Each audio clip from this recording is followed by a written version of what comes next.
Mini review. 3D Tic-Tac-Toe was a 1978 release for the Atari 2600. Programmed by Carol Shaw of River Raid fame, 3D Tic-Tac-Toe is actually more of a 3D Connect 4. The goal of the game is to get either 4 X's or 4 O's in a row. You can do this in any way across the 4 board planes, straight lines or diagonal lines in all 3 dimensions. It's a basic concept that is presented about as good as it could be on the system. For 1 or 2 players, move your cursor around with a joystick and place your X or O with a button. If playing on your own, there are 8 difficulty levels. 3D Tic-Tac-Toe, like many early Atari games, does what it claims to do, but without any frills or excitement. 3 out of 10.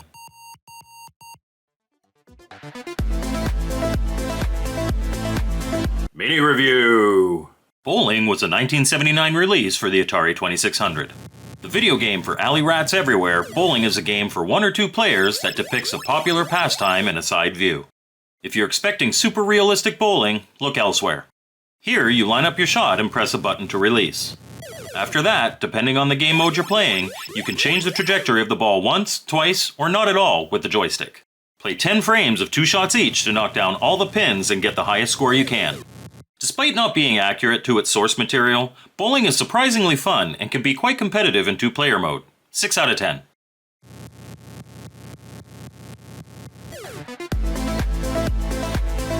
Review. Chopper Command was a 1982 release by Activision for the Atari 2600. In Chopper Command, you play as a military helicopter in the desert, battling enemy helicopters and jets in order to protect a convoy of trucks at the bottom of the screen. You have a radar that shows you the location of all the enemies and trucks, and in order to defeat them, you'll scroll around this environment, hunting them down. Chopper Command is a take on the popular game Defender, but I feel it looks and plays much better than its inspiration, and is loads of fun for a few quick plays. 8 out of 10.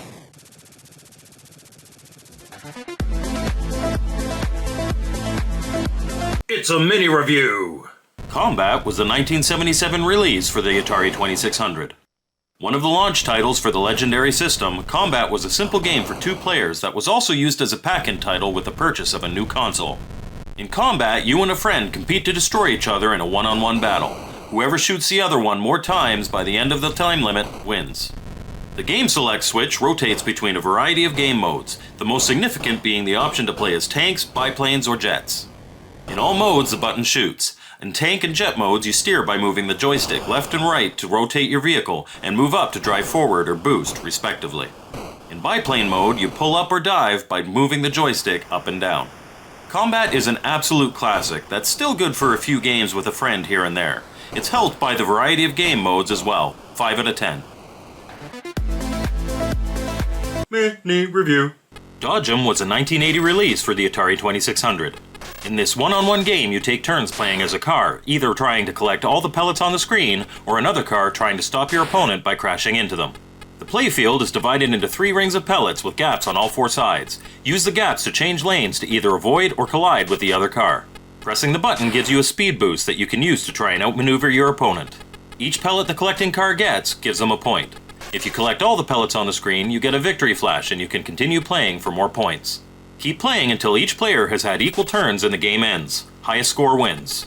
Dodge'em is great fun for 2 players, the type of thing that the 2600 shines at. 6 out of 10.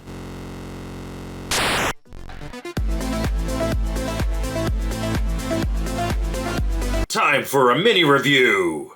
Donkey Kong Jr. was a 1988 release for the Atari 2600. A sequel to Donkey Kong, in Donkey Kong Jr. you play as a famous ape's son trying to rescue your father from Mario's imprisonment. To do this, you navigate through 3 screens with different obstacles and an emphasis on climbing ropes. A welcome upgrade to the more basic Donkey Kong, each level gives real variety and requires different strategies from the others. In the first and third levels, you need to get to the top of the screen. In the second level, you need to push all 3 keys to the top.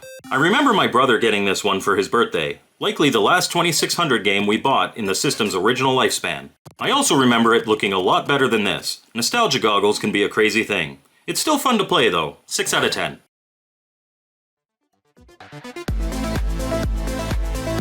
It's a mini review! Hangman was a 1978 release for the Atari 2600. A video game version of the classic pen and paper game, Hangman is a simple and faithful version. With words up to 6 characters long, pick your letters carefully with a joystick and confirm your choice with a button. The game select switch cycles between 4 difficulty levels as well as modes with a timer. For every letter you get wrong, a bit more of the Hanged Man is revealed. Although, in this version, it's actually a monkey swinging from the gallows. Yes, a monkey. He's not just happy to see you. A fun bonus is that when you're selecting your letter, scrolling through them sings the alphabet for you. If you don't have a friend around and are dying to play some Hangman, this game does the job, but nothing more. 3 out of 10.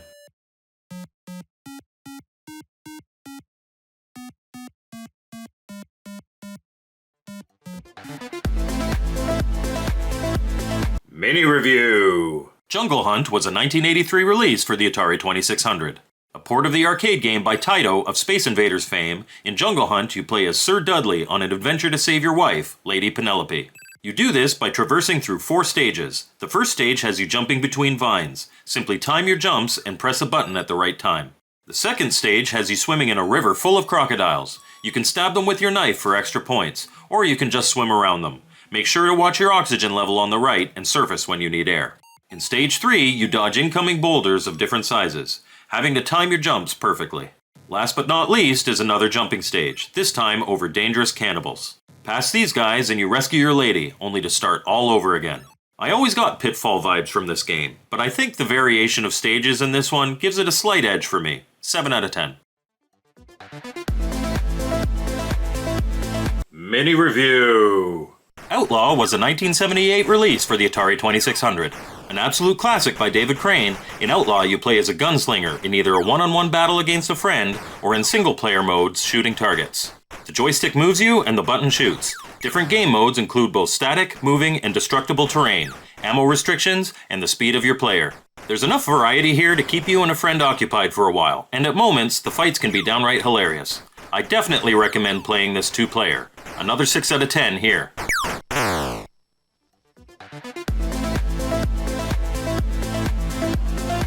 It's a mini review! Smurf, Rescue in Gargamel's Castle was a 1982 release by Coleco for the Atari 2600. Based on the popular children's cartoon, The Smurfs, you play as a lone Smurf on a journey through obstacles to rescue Smurfette from Gargamel's castle. All you can do here is dodge the things that want to hurt you, which is everything. Even tripping over a lump of dirt will cause you to lose a life. To get through, you'll have to master the long jump. To jump in a way that will actually get you past the obstacles, make a regular jump, then, as you land, jump again. This will propel you forward at a predetermined arc. Your first run-through is pretty easy, but each time you make it to the castle and rescue Smurfette, you loop back to the start and have a longer and more challenging path to navigate. For a game based on a kid's cartoon, it's actually pretty good, albeit simple. 6 out of 10.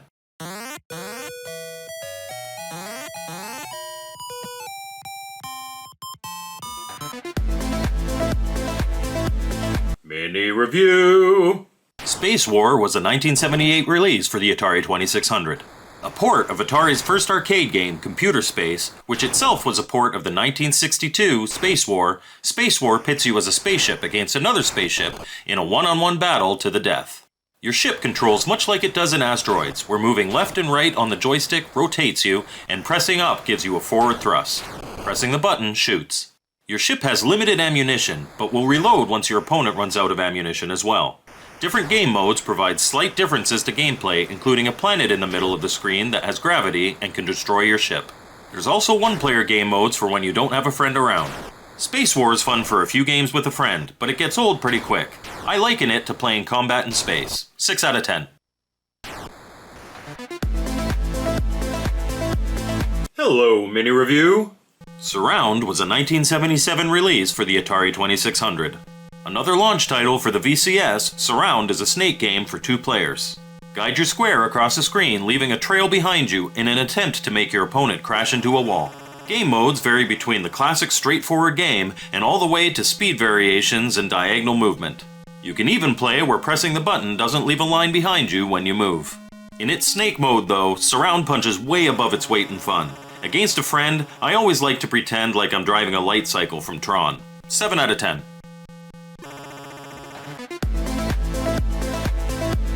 Mini Review! Video Checkers was a 1980 release for the Atari 2600. Hey, it's another checkers game! Video Checkers is a very straightforward version of the popular board game.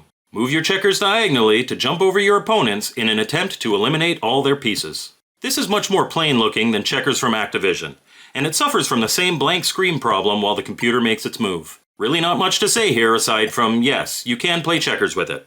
3 out of 10.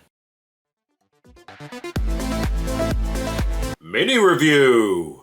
Video Chess was a 1979 release for the Atari 2600. As advertised, Video Chess is a no-nonsense version of the classic board game. Take turns moving your pieces in an attempt to checkmate your opponent's king. A single-player game, Video Chess was notable for including more advanced moves such as castling and en passant, but was also criticized for lacking a two-player option. Simple graphics clearly denote the pieces, and while you're waiting for the AI to make its move, you get a fancy light show. There's really not much you can say about this game, aside from it's a solid chess game, especially for when it came out. I prefer chess to checkers, so it gets a boost from that, but still not exciting. 4 out of 10.